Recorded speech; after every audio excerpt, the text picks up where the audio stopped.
শহর থেকে গ্রাম সবখানেই বইছে নির্বাচনের হাওয়া।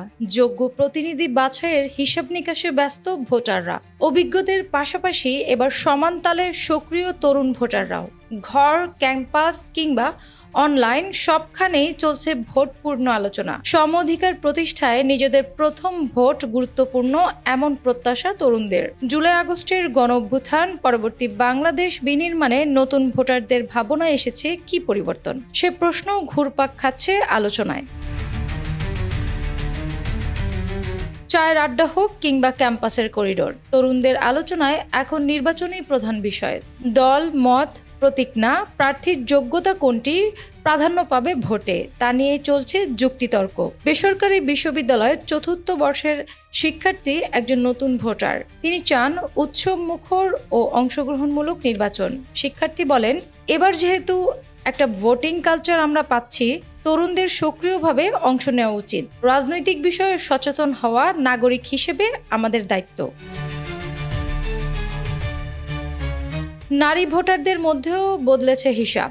সরকার আসে যায়, আশ্বাস শোনা যায়, কিন্তু বাস্তব ক্ষমতায়নের চিত্র খুব একটা বদলায়নি, এমন অভিযোগ দীর্ঘদিনের। বর্তমান আইন শৃঙ্খলা পরিস্থিতি, নিরাপত্তার শঙ্কা ও হয়রানির ঘটনাও তরুণদের ভোটের সিদ্ধান্তে প্রভাব ফেলছে।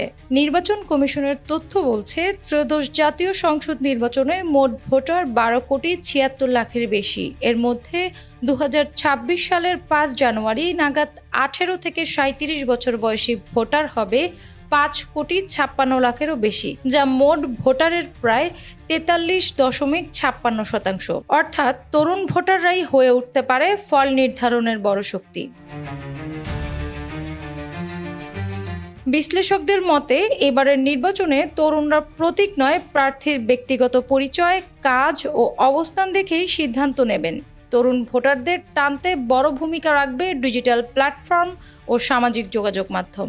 জুলাই আগস্টের গণঅভ্যুত্থানের নেতৃত্বে ছিল তরুণরাই। সেই আন্দোলনের ফল হিসেবেই ত্রয়োদশ জাতীয় সংসদ নির্বাচন ও জুলাই জাতীয় সনদ নিয়ে গণভোট।